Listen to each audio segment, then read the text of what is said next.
Ito po parang ambush interview po ito mga kababayan, no? Kamusta naman ang kanya love team ng Danjoy?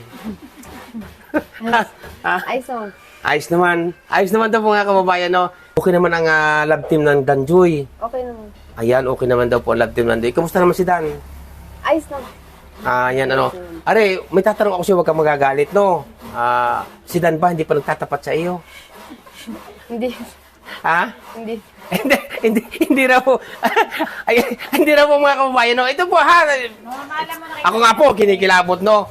Siyempre, mga kababayan, no? Bilang isang tatay-tatay ni Joy Diwata, aba, ay baka pwedeng mamaalam si Dan, no? Kaya hindi kaya ka vlogs bilang tatay-tataya, namamahan, no? Isang halimbawa, Joy, no? Ito ay tanong at personal ko tatanong kasi diretso ako magtanong, eh. Kung ano ba kung sakaling magtapat sa'yo si Dan, ano kaya? Ano sa palagay mo? Hindi ko po alam. Hindi pa alam, ayan. Bakit hindi mo pa alam? Mga kababayan, no, alam mo ba kung sakaling magpahiwatig sa'yo si Dan, ano kaya sa palagay mo? Ano po, syempre po, nag-aaral pa po kami.